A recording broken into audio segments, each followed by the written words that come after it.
Good afternoon or good morning, depending on where you are in the country. I want to thank you all for joining us today for ALSN's live webinar on the precision phenomenon in healthcare. Before I kick things off and hand things over to our presenter, I wanted to go over just a couple quick housekeeping items. Throughout today's webinar, if you do have questions that come up that you'd like to get answered, I ask that you please utilize the chat feature, which is found in the lower portion, I believe, of your screen. It's changed around a few different times recently with Zoom's updates, but use the chat feature for Q&A. Rest assured, we will get to your question at the end of today's webinar. And also, if you have any technical issues, please also utilize that chat feature. I will be working here on the back end to rectify any potential issues that we may have. If you do have to hop off for any reason at any point in time, we are recording today's webinar and it will be cleaned up and reset up on the ALSN website for future viewing, if indeed you do need to jump off. Really, that kind of covers most of the housekeeping items. I want to go ahead and hand things off to Barbara Cherry, who will do a brief introduction of our presenter and get things going. Barbara? Thank you. Good morning or good afternoon, as the case may be. I'm excited to have Marianne, Dr. Schultz here to do this amazing presentation, and I have the honor of introducing her. Just first about myself, I'm on the program committee for ALSN, and so we do have the opportunity to connect with really experts in various fields to do presentations, and we're honored that Dr. Schultz has agreed to do this presentation. So I want to go ahead and introduce her. In 45 years of professional nursing, Dr. Schultz has served in hospital staff nursing, nursing education, and administration. In March 2020, she received an appointment from California Governor Gavin Newsom to serve as the first and only registered nurse on the California Initiative to Advance Precision Medicine. Though Marianne has been published numerous times and has received several prestigious awards, she still considers herself rewired and not retired. So welcome, Dr. Schultz, and take it away.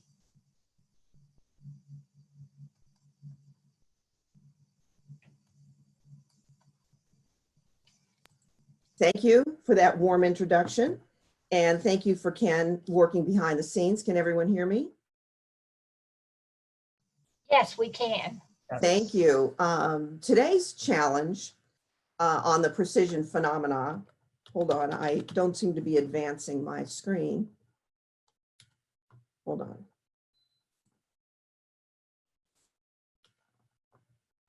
We want this mode, please hold. There we go. No conflict of interest, some objectives. But as I was thinking about my audience today, and a wonderful audience it is, I'm sure. I know we're small in number, so maybe it will give us time also to have a conversation and have some fun along with these wonderfully written learning outcomes that have to go to a board of nursing so we get our CEUs. And in looking at today's challenge, I said, I wonder what my colleagues in ALSN want and need to know about precision phenomena. So like all good nurse educators, we're going to start with a pretest. Okay, and this is a poll. So I see Ken has put up the poll question. So on a scale of 1 to 5, rate your awareness of the precision phenomena. No is low awareness. Note are absolutely no by the number 1 is wearing a mask. And 5 is fully informed. So take a moment and think about what is your awareness of the precision phenomena. Take the question for what it is. Don't overthink it, like our wonderful students sometimes do. And in a moment, I'm going to move on in the interest of airspace. And I think I'm ready to move on, but I think the poll question is still available. If you have not voted, we will come back to the results momentarily. Oh, here it is. Sorry, so on a scale of 1 to 5, I see we are splits, third, and third said they have no awareness, they're not sure, and yes, which sounded rather enthusiastic, but nobody chose 5. So that's actually, let me see, 1, 2, 3. We have 6 attendees, or sorry, 6 voters. So I'm going to go ahead and close that. So there's 2 who said no, 2 not sure, 2 yeah, and nobody chose the extremes of the end of the scale. So that's pretty good. It's kind of what I expected. But the nature of what I want to say was geared with that in mind and wanting to push our own envelopes further and understanding what the precision phenomena is. And I see I'm getting a little stuck again on advancing. Hold on, I'm going to go back to where I was. I'm getting stuck on advancing the screen for some reason. So precision medicine is defined as by the NIH, Precision Medicine Initiative, as an emerging approach for disease treatment and prevention that takes into account everything. So individual variability in genes, environment, and lifestyle. And this comes to us from the NIH Precision Medicine Initiative from the Obama administration of 2015, who had the foresight as part of the recovery and continued economic recovery and continued healthcare reform activities to incept a precision medicine program at the federal level. Today, you will find lots of states have a similar initiative, and that was in my announcement that I have been appointed to one such effort in the state of California, which we'll discuss at the very end. Here in the great state of California, and ours was the first and most long-reaching example of a state initiative for precision medicine, accompanied by the databases that usually go with. So that is precision medicine. And of course, we want to say what's in it for nursing, so please hold. And on the way there, you say precision health, and how is it defined? It is a population-based approach. It incorporates big data to understand complex interactions of bio, environment, lifestyle, psychosocial factors that influence health. There are related definitions, and like all good concept analysis types that we are on the phone today, we certainly want to talk about what our term is and what it is not. And it is not personalized health, which is the old term, and it's the old concept. But precision health and precision medicine aims to look at the factors that are uniquely you in our prescriptive, diagnostic, and therapeutic endeavors, and also in our wellness endeavors, that looks at the factors that are uniquely you and not cohort medicine or strata medicine or silo medicine, as it was once called. Precision health, the related terms are precision population health and precision wellness. And you will see a variety of definitions of each of these. But I like Dr. Menon's definition because it explicitly states and upfront big data approaches. So precision health, big data, precision medicine, big data, they are intertwined inextricably. How did we get here? Well, reimagination of medical and nursing practice is taking place in a couple of arenas: technologic, scientific, and financial changes. Nothing happens without finance. So the technological changes that have occurred in our society is that we have now lots and lots of data. It's like arrows shooting out from, like meteors from the sky, and there's data coming at us and out of us at all points of the day. And what the fancy terminology is that there's high throughput dynamic data that has to be harnessed someday into classification of disease. And when I say high throughput dynamic data, there's a slide later that illustrates some examples, but where the data comes from is from wearables, apps, and middleware. Now the wearables, the joke was long ago, hey, there's an app for that. And now I say there's wearable for that. There's even under wearables. There are even invisible wearables and intradermal wearables, retinal wearables. I mean, there are all contact lenses that are the equivalent of Google Glass. All of these things make the data seem, and it is, falling off the shelves of our lives. Doesn't mean it's all usable, but it has made me completely rethink my approach completely to evidence-based practice. And what exactly are we calling evidence? Because there's a lot more data out there that's not yet incorporated into evidence, and this is a selling point in my nursing research class. The scientific changes that take place, gene sequencing and pharmacogenetics is most obvious. Less obvious, but not to nurses, symptom science and chronicity. And that's where Dr. Menon's team makes any number of very useful presentations on YouTube that you can pull.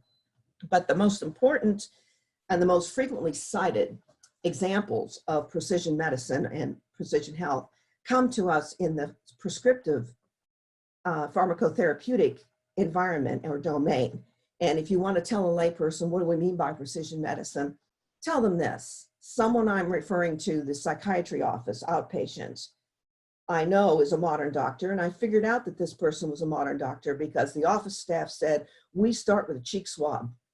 So that implies that they are involved in precision medicine or precision psychiatry medicine to find out what gene sequencing might be as a predictor, those results predicting which drug or drugs is not effective, and stop the trial and error side of the practice of medicine that has been around for a very long time.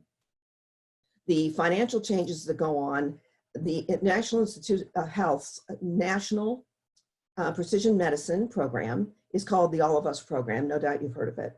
The California counterpart is CIAPM, discussed later. California Initiative to Advance Precision Medicine. I am not on the initiative to advance precision medicine. I am on the advisory board to the initiative to advance precision medicine. Again, a 5-year-old, 5 years plus, state level, the first initiative of its kind on the state level. And there, for CIAPM, there was, who knows, post-COVID, but there was $53 million budgeted for CIAPM early in this year. And NIH, when it started years ago, had, I don't know, 215 million maybe. So there's money behind each. And the 21st Century Cures Act has some incentives that ask that all healthcare provision be provided with the thought of interoperability. So data that is shareable and comparable be placed before providers and systems. So I can't talk about precision medicine and nursing and health without discussing big data, and I can't discuss big data without discussing interoperability, which is going to be a mainstay of some remarks at the very end of our presentation. And that interoperability is addressed, among many other things, in the 21st Century Cures Act. So diffusion of innovation, the precision phenomena, and I take it to mean precision health and precision medicine and precision wellness and precision public health together to comprise the precision phenomena. And like all good nurse presenters, we know that there have to be changes in order for this to happen. What does precision health look like? What does it spell out? How does it change the clinical encounter? There's changes that have to take place in practice, in education, and in research. We're going to start with research, but we're going to stop here for a moment and look at this website. Oops, I have to, I think I have to stop share, and you can help me. I'm going to stop share, I'm going to share, and I'm going to share the whole desktop. Now, can you tell me, can you see the All of Us Research Mini Grants? Can you see my website, All of Us Research Mini Grants? Yes, Yes, we got it. I can see. Very good, because I had to stop sharing the other way for a moment, and I'll go back to it, I suppose. But the researcher in you, and you are guiding researchers as well, and you're wanting to educate your students. One good place to talk about the national precision medicine movement, All of Us, is right here at this website. And here's where you can find out about small grants. Our Department of Nursing in Cal State San Bernardino was one of 9 recipients for a certain funding cycle a little over a year ago for research, All of Us, NIH/AACN dissemination grants. The research mini grants are dissemination grants at this time, and they give a small amount of money for you to put on an event or otherwise educate and raise awareness, raise awareness about the All of Us research program. Very often a speaker is sent out, and this is Dr. Colleen Lenars, who's the Director of Policy for AACN. She is a wonderful and dynamic speaker. And when my department filed a proposal to get this research money, this dissemination money, I had a conversation with her along the way. You're not going to get a lot of release time out of this. You might get like one semester unit to run your program, and it is a short award cycle, but we were ever so grateful that we did do it. There were obstacles even getting that research proposal in, but we did. And I think my school is the second up right here. If you look at, and be self-interested for the moment if you're going to apply, there's representation of grant recipients all over the place. And this is the NIH/AACN dissemination mini grant recipients. And if you look just at who some of the recipients are, Bluefield State, California State, Concordia, Duquesne, just at a glance, I see schools. I see small departments. I see places I never heard of. So if you are being self-interested, as I'd like you to be right now, I think if you are a teaching university especially, you should really consider putting in for research grants. And what this does is the objective is to raise awareness. The next level of AACN activity is going to be with engagement, actually having providers engage with the All of Us research program, which is a deeper level. Right now, the awards for awareness raising are still there, and they emphasize, though, your activity with your partners, your academic partners. And in case that's not clear, that could be really anywhere that you have clinical affiliations. So I would love to say more about this, but in the interest of time, I won't. But this little sliding storyboard and story map really is very nice, and you can see the nice pictures of all the award recipients. Here's our picture. And in preparing for today, I see, this looks very familiar, I wrote it. Our event was called, So This is Precision Medicine. And we had hundreds of attendees, and we had another, I think about another 100 attendees on Facebook Live. So when I wrote the grant, I wrote it not just the traditional raising awareness, have everybody come for a box lunch kind of event. I also wrote that it was a social media campaign. And I wanted to set us apart and get their attention. It looks like I did, because we did receive the grant at the end of 18. Our event was on the 2019 January. And you can see this is a nice picture. There's myself, and I look at this picture, I don't like it. I look kind of arrogant because I'm leaning on the podium, kind of weird. And I later determined this was sheer exhaustion from the event itself and what it took from me. A lot of energy, and I'm propping myself up on the podium is all it is. My research partner and writing partner, who is our program director, is here, Ms. Evangeline Gagalang. And in between us is Dr. Colleen Linares, who gave really a very, very enthusiastic speech and made everybody really want to sign up, although that wasn't the goal of that encounter. And she was very lively, and a key take-home point from her was, imagine this, we're going to take data from the patient and give it back to them.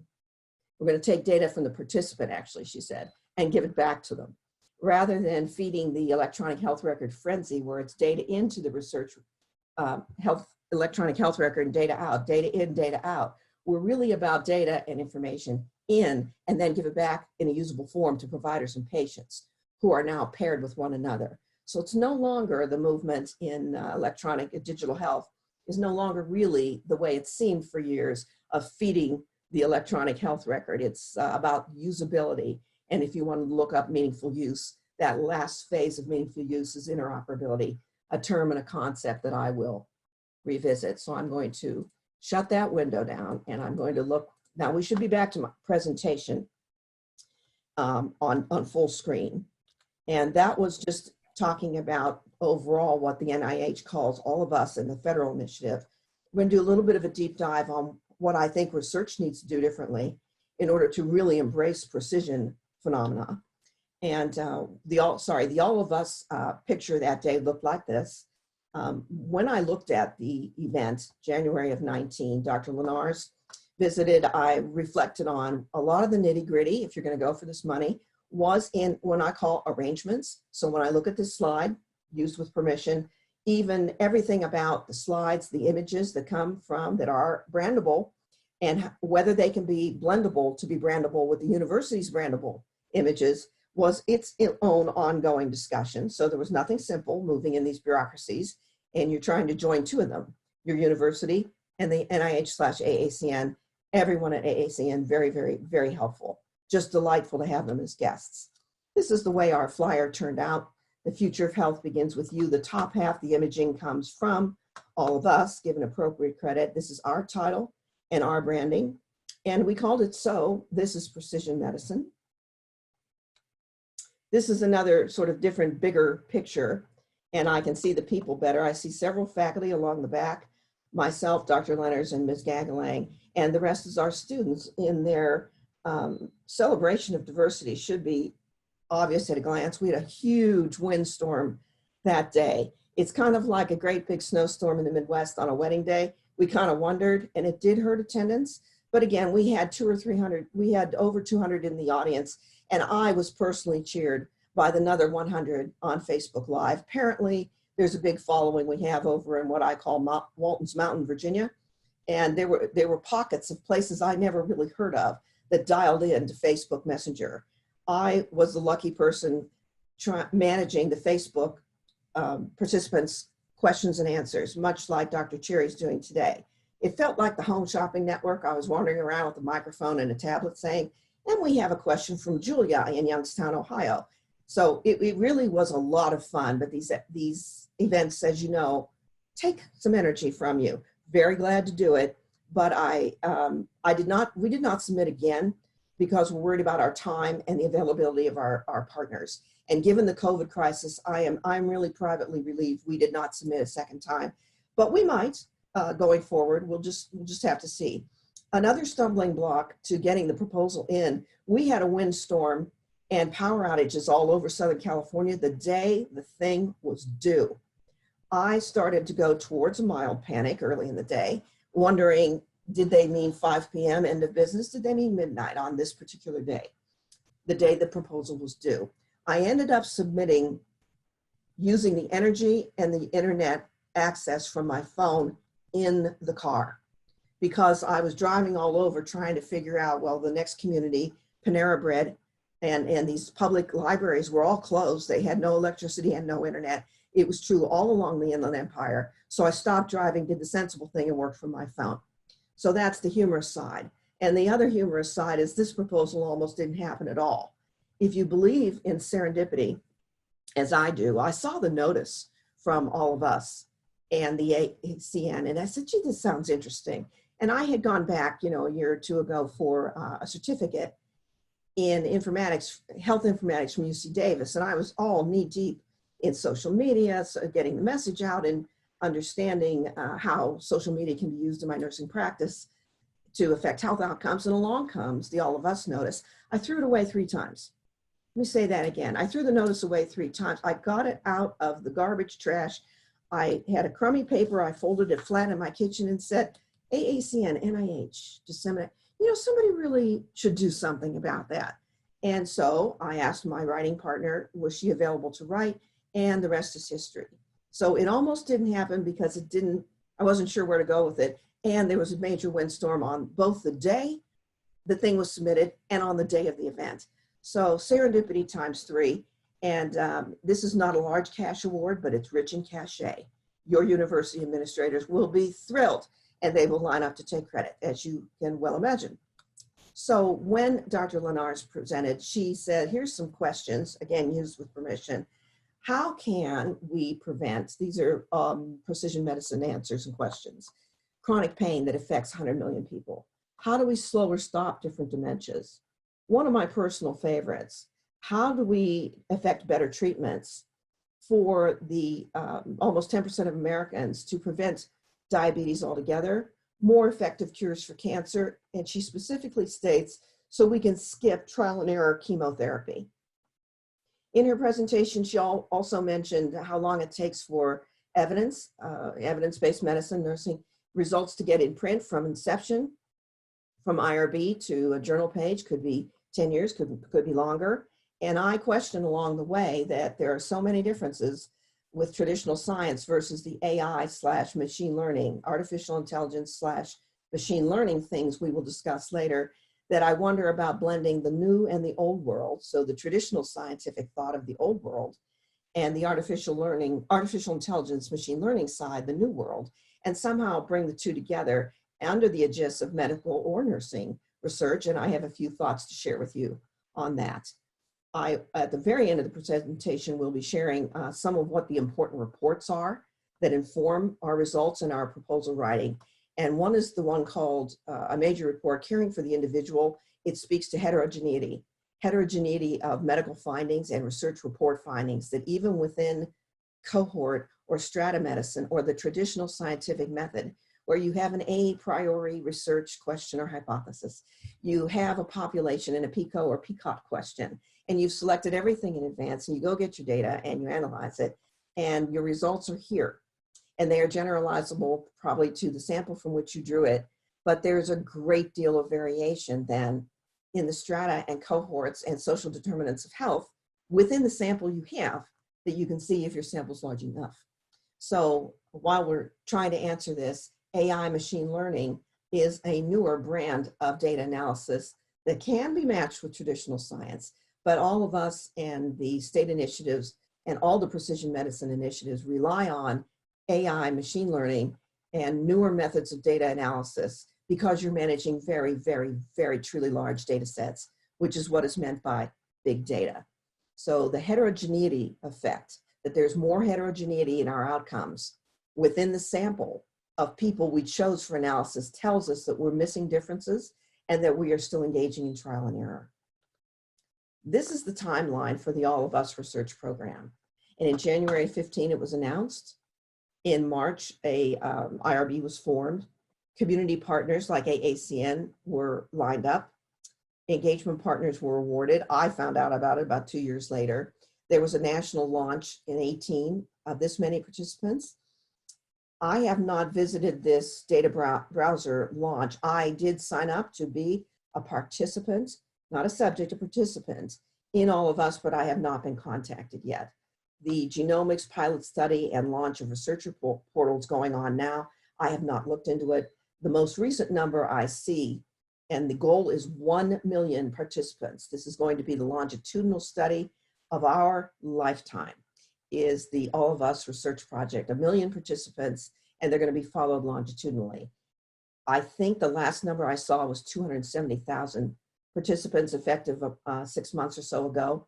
I couldn't find a more recent number, but I like this slide because it tells us something about the timeline and the strength with which this group has proceeded. So 1 million people, and yes, they want diversity, but they want everybody who resides, repeat, resides in the US. They want people of all income levels, old, young, in between, fat or thin or medium or the morbidly obese, the markedly thin. They want every characteristic to be represented across the board for everyone who lives here, not just people with an address, not just people that are more accessible, which is, you know, kind of the bias in traditional research. They want everybody, or as they say in the South, not just y'all, but all y'all. And I'm allowed to say that because I learned the distinction when I served in Hurricane Katrina years ago. So they want everybody who lives in the United States to be represented here. As far as diffusion of an innovation is concerned, and you saw this slide before, that 3 domains are affected or should be affected in order for precision medicine to really happen. We're going to start with research, and it's the inclusion of artificial intelligence, machine learning, AI/ML. I'm going to review that mouthful of stuff I just threw at you in the last few slides. And then we'll talk about education and practice. And practice, mostly we're going to talk about interoperability, which is not the traditional way to present this content. But research, what has to change? We only have six respondents, voters today. There might be more. I think we expected a crowd of 11. So what I will pledge to you going forward, if anybody wants a deeper dive on anything I have to say, I would be happy to make myself available to you. It is very different not being able to see you right now. But if I could make one recommendation to the researcher, new, old, or in between, and to those you guide, is to stop off and read this article soon. Classification, Ontology, and Precision Medicine by Handel, Shute, and Robinson. Those of us have been around a while, and I did hear Dr. Cherry read off my self-written introduction that I've been in business 45 years. It helped me look back that data organizing methods really have been in place for centuries, okay, ontology, but very, very large data sets are relatively recent. And that is what All of Us and Precision Medicine in California are both trying to build, is the largest of large databases. They are called gargantuan or ginormous or humongous databases. They are. So these authors describe terminologies, ontologies, and the changes that need to happen for the analysis of big data. So in short, traditional scientific methods and your t-test for independent means and all your traditional tests, they're not going away. I would never advocate that. Multiple regression path analysis, those things will always still be in style for explanatory and predictive purposes, but they usually are not sufficient to handle the volume of data and some of the other V's, big V's involved in informatics. And so new terminologies are going to be needed. if you look at what I referred to before, multimodal, clinical, and high throughput data captured in a bunch of ways is what they go on to talk about, and we are still in research. So here on the left side, it's kind of the traditionally envisioned a clinical encounter with phenotypes. Here's how the person presents in the office or in the hospital encounter, family history, clinical notes, lab tests, etc. Their environment, it's institution-centric, not person-centric, right here on the left. Genetics does sneak in, but over here on the right side, we have things nursing is only learning now to use, pedigree analysis, data from wearables. Remember I said there's under wearables and invisible wearables, and there's intradermal wearables, retinal contact lens wearables, and so on. Biomonitoring, this means pharmacy-based monitoring systems. There can be data, the phrase, hey, there's an app for that, there's an app for everything. About your microbiome, your diet, your smartwatch and your wearable gives you all this data. But as I hardly even need to say, a lot of it isn't vetted yet through FDA and other processes to be used in the medical encounter, but it is still data. You can argue, is it evidence? I think we'll save that argument for another day. I'm on the side of saying, why isn't a lot of this data used as evidence? Why aren't we exploring that it is usable as evidence? Because the difference between, some of our traditional methods for data analysis and artificial means of data analysis is on data analysis side. So on my right hand for artificial intelligence, pattern recognition is everything. On my left-hand side, traditional science says you have a hypothesis or a question, stick to it.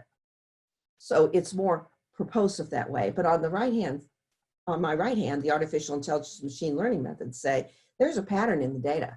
I don't have a research question or hypothesis necessary. There's a pattern in the data and I'm going to find it, and it might reveal something. So it is more inductive, if you will.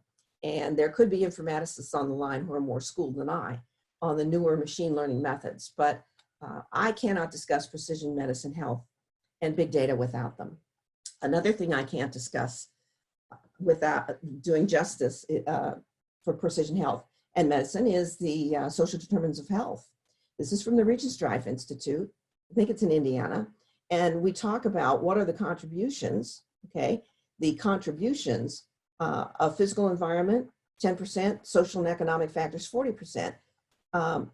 The length of life and the quality of life on our outcomes, we have certain percentage contributed by health behaviors, by clinical care, socioeconomic and physical environment. So the social determinants of health are sometimes explored in traditional research and sometimes not. Here's more important. Social determinants of health are sometimes identified reasonably well or not in the electronic health record. So if we haven't captured them and put them somewhere, how can they be explored as contributors? So I suggest to you that even what's on the screen now will change appreciably as artificial intelligence machine learning methods are deployed more in nursing and health research, because we haven't even captured all the data that's out there, which goes back to what's on the right side, the emerging high throughput data that is not yet part of formal research necessarily, and it's not necessarily part of your personal electronic health record. And there needs to be a national identifier for that. So I know that nurses are very hip to the determinants of health and well-being, the social determinants. But if you think about what it means to a community, and this is Kaiser's slide, here you see an awful lot of variables. Here, hunger, so food insecurity is one. Housing, transportation. If you look at the health of a neighborhood or an environment, you know, our students in community health nursing are still doing, I learned it all over again, a windshield survey. And they're gonna look at housing, they're gonna look at transportation. They drive around apparently with a set of criteria.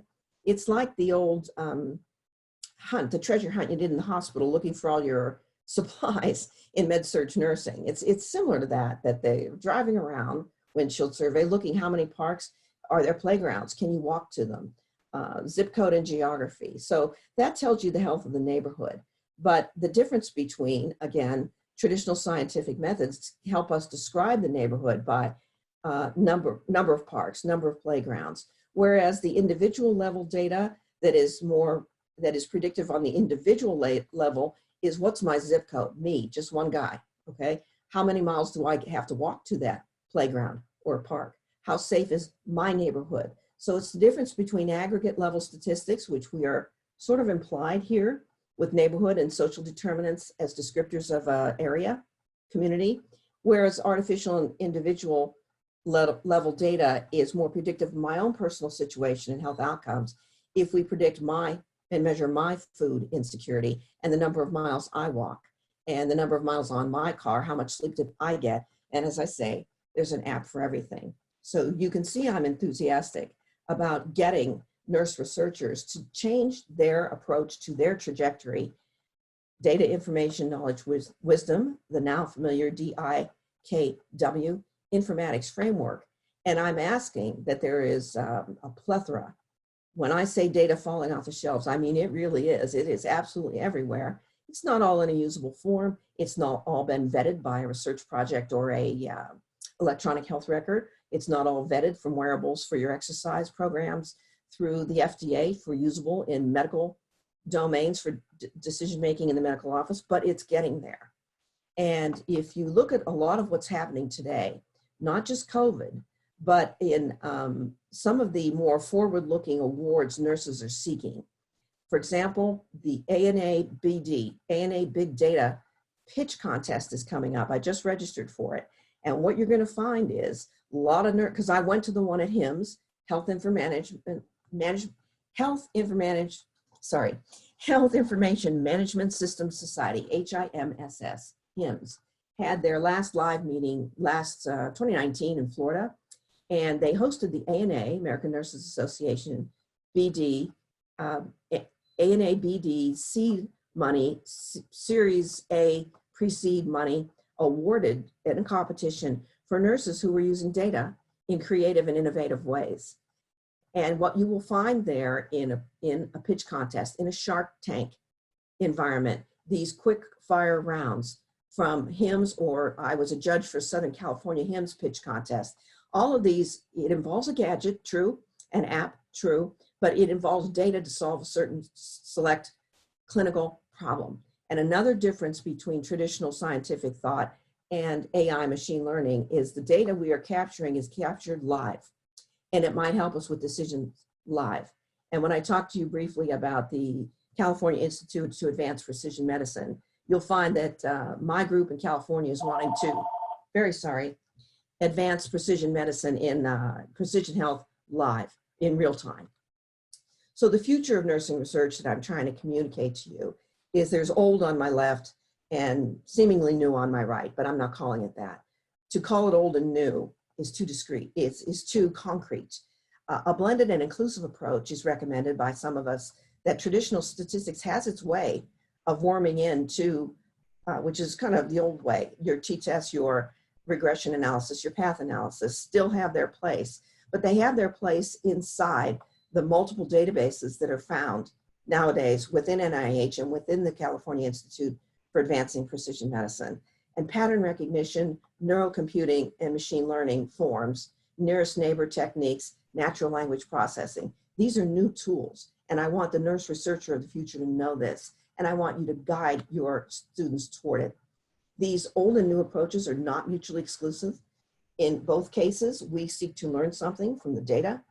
But as I said before, the traditional science approach has an a priori question and hypothesis and a guesstimate of which direction things are going.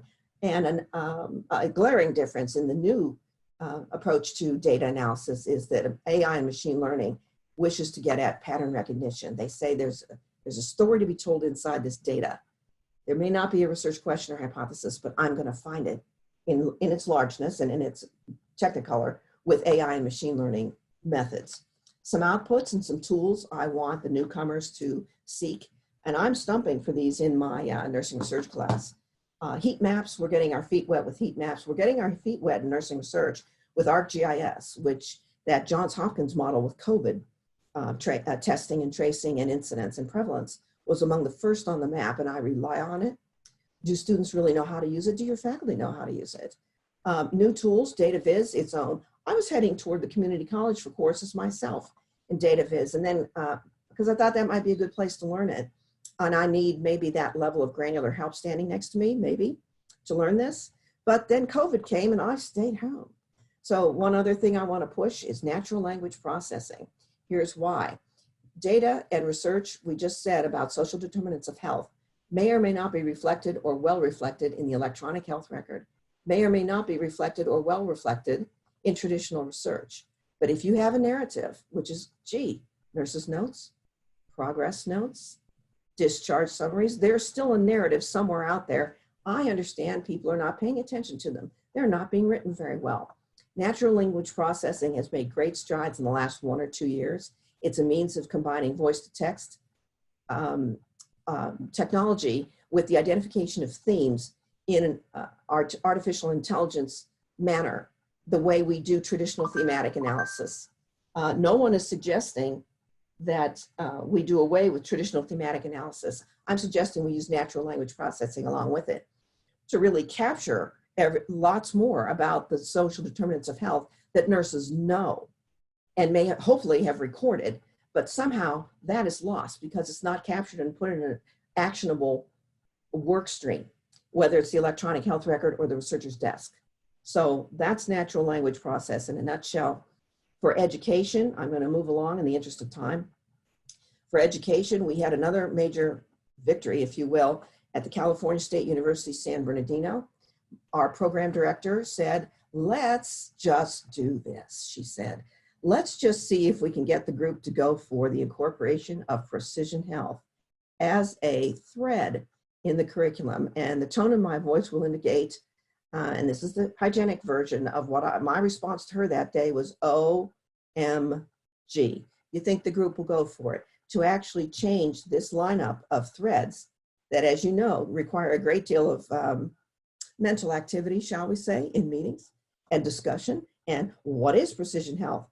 I don't know what it is. It's an approach. I never heard of it. I don't like it. Why don't we just call it genetically sensitive?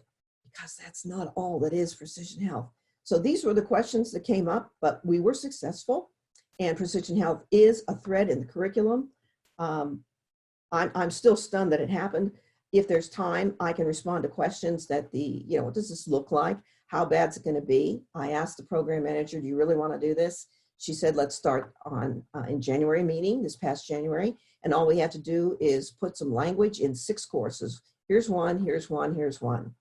And concepts are foundational. Precision health concept is necessarily for cultural competent care. Pathophysiology, are we really teaching genomics?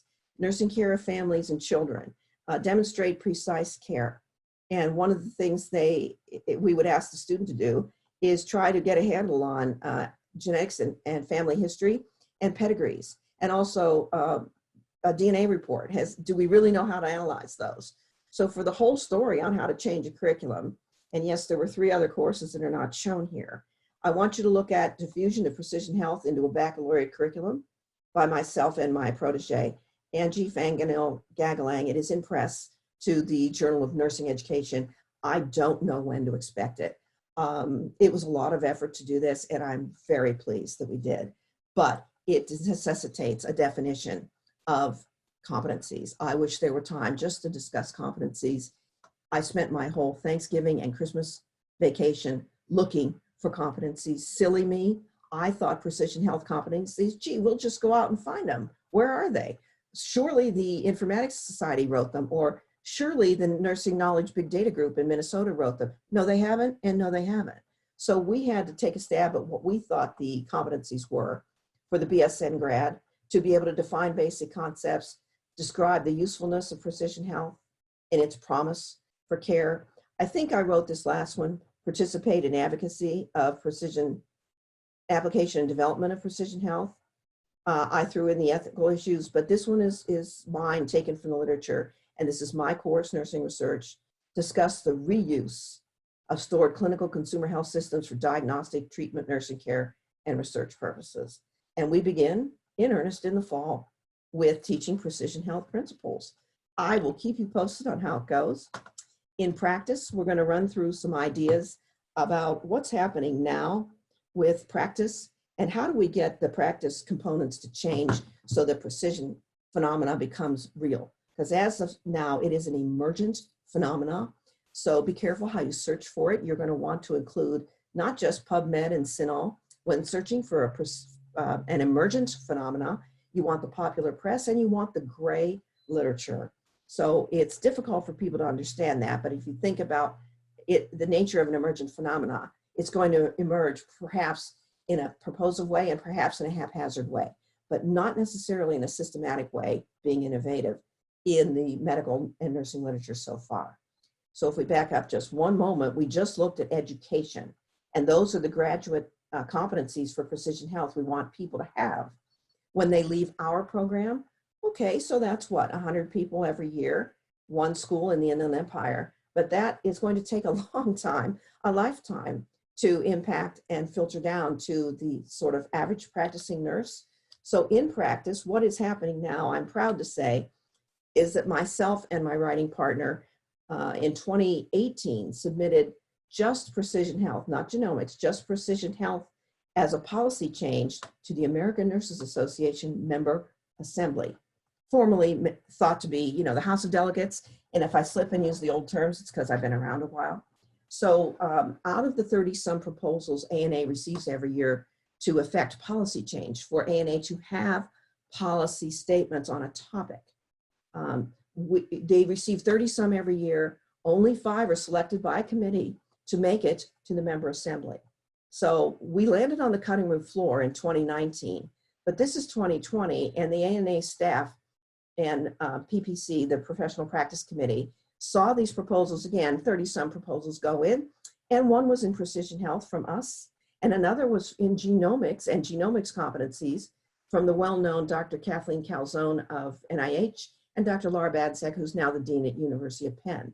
And the ANA players involved thought, okay, these two proposals go together, a lot of work, but the 4 of us produced a document that the member assembly would please consider a set of policy documents about precision health and genomics. It's going to involve what are the competencies for precision health and genomics, who wrote them, are they written well enough?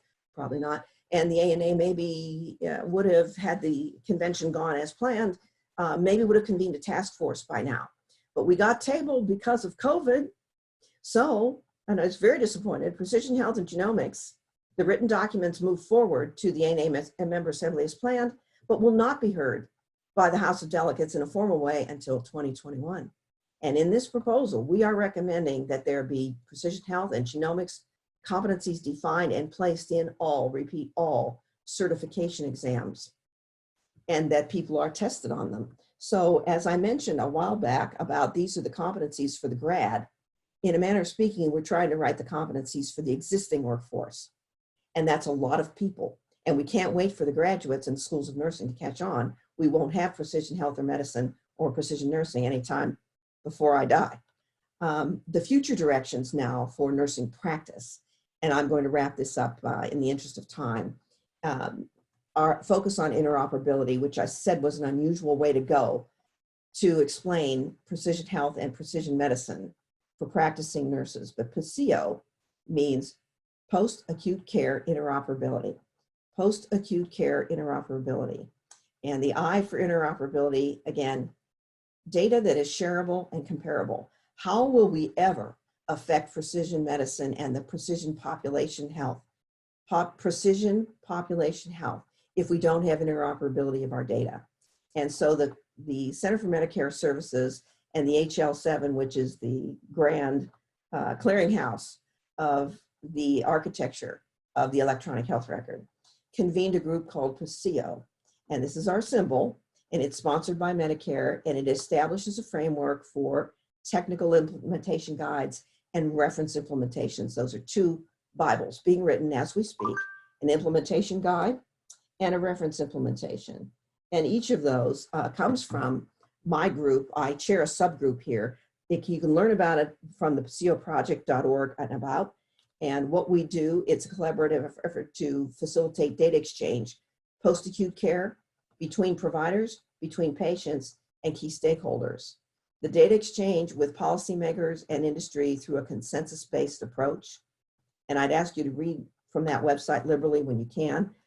The CMS has sponsored this committee, meaning they gave money for a group called the MITRE Group, a project management group. We just had a call this morning, And this is myself. I am the group lead for the cognitive status subgroup. And Dheeraj Mahajan is a physician who chairs the functional status group. Cognitive status group, we look at such things as, this is the working group participants. And when I went to a ConnectAthon in January, and I suggest everybody goes to a ConnectAthon so they can learn what that is. They really shouldn't be called hackathons, but I went to the one in CMS for the PACIO group, was one of many participants, and these are the other participants in post-acute care interoperability for just post-acute care. So all the national groups are there, like ONC. And these groups had a limited form of sharing, which is what a hackathon is, to see if the data specifications as written by software engineers actually work. And that is what a hackathon, ConnectAthon is. And the things we're looking at is, can the data, everything from your blood pressure to what is your cognitive status, does it get successfully from the patient to care setting A, care setting B? So hospital and post-acute care.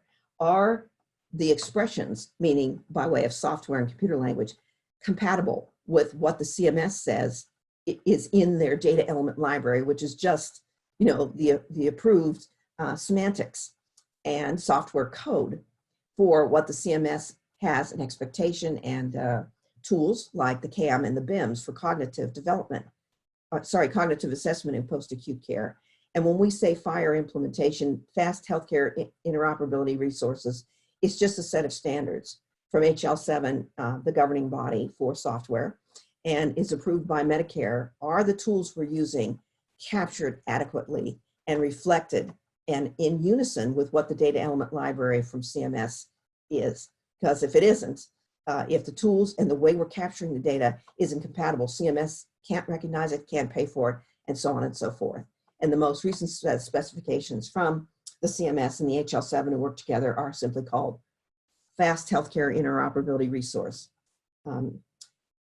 Shareable and comparable data, because without data that is shareable and comparable, we will not reach population health. So the long-term goal of PACIO, and I just chair one cognitive status group, here's our tools, right? CAM, BIMS, and PHQ-29, was to have transfer and transition summaries that are available, and they're available maybe in real time when the patient discharges from the hospital to the other health setting, post-acute care. I understand that can take days. I was really scandalized when I found that out. And this is a not so nice diagram. It's a busy picture of Mrs. Smith and daughter. So we have a use case approach for Mrs. Smith and her daughter, who's 67 years old and has 1,000,001 complications after a hospital stay and chronicities.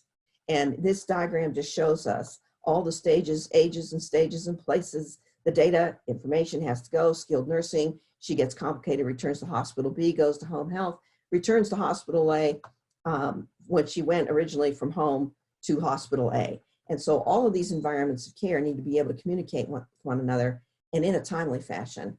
And in not so stretch of the imagination, this is precision medicine and precision health for Mrs. Smith's data to please get to her and follow her as she gets to the hospital. We're relying on a person in a very compromised state to tell us their allergies, their chronicities, and their current health status. And that assumes they're awake and alert. So with the advent of an electronic health record that's accessible, the facilitation of medical care and timeliness is improved. So we cannot discuss precision medicine, nursing, and health without interoperability and the data being transferred in a safe and equitable way. PACIO, it means more meetings. You can join PACIO also. You can go to the website and find out if you have a contribution to make. The ConnectAthons, the PACIO meetings are represented by that MITRE group or the management group, and you have to go to ConnectAthons and engage in the balloting process for HL7, which then finally approves. That's proposing a standard. The computer standards are recognized then by HL7 and available for sale, if you will, to electronic health vendors. So I know that was kind of a mouthful, but if you look here, a lot of these are vendors, and a lot of these are vendors for what we call middleware. And it was a long time before I really kind of understood if we're ever going to really get to adoption of all these wonderful apps and wearables, and whether that's for elders moving to post-acute care, which is largely elders, that data has to be articulated between Cerner and Epic and Allscripts. and back again. And the middleware companies I just flashed on the screen is what they are in the business of. Everybody protecting their intellectual capital, but only to an extent because there is sharing at the ConnectAthon, which again is sometimes misnamed a hackathon. Future directions, we're running out of time, but I can cover this in question and answer. We're almost out of time. I'm the first and only registered nurse appointed out of the 400-some-thousand to the Precision Medicine Advisory. Here are some major reports I want you to have and know about. You can pick those up and grab those at any time. In sum, the precision phenomenon relies on consumers. The ubiquitous nature of big data is everywhere. It's worldwide, it's global. The emphasis is on getting data and giving back information, including to the consumer. And though not new, the adoption lags in most sectors. You find precision health programs in academic medical centers and large hospitals. And moving from concept to practice is going to be in our arms, nurses. Here is a great teaching tool for global digital health. It's designed by students, and it's a 2-minute video that I encourage you to use with your students. And I'm sorry to say we're out of time. Polling question on a scale of 1 to 5. Rate your awareness of precision phenomena. So Ken, if you're listening, you're going to give us, there we go, precision health. And I'm sure our results, it's time for my respondents if they have not tuned out. Sorry, I ran out of time, but I can make myself available to you, to any of you anytime. And I'm going to say, participants, please vote. And Mr. Ken will put the results before us, I think, after the voting takes place. I have 3 pages of references that are yours, all yours. But in the interest of time, I certainly want you to avail yourself of these reports. The New Era report on what the future of nursing ed looks like. So Mr. Polster, do we have our results? And it looks like, oh my goodness, so many of my participants moved to the yay sector. I'm going to stop talking, which I should have done a while back. And Dr. Cherry, do I have questions? We don't have any in the chat box. Does anybody? I think you could take yourself off mute since there's 6 or 7 of us. Does anybody have a question they just want to speak up and ask? Anything big or small, and I can make myself available to you down the road for free. And the presentation will be available on the ALSN website. Also, Marianne, I want to thank you. This was the resources are amazing that you have provided. That's going to be really valuable for all of us. So I was up late last night fiddling with these images, so thank you. But it was worth your time for us. Thank you.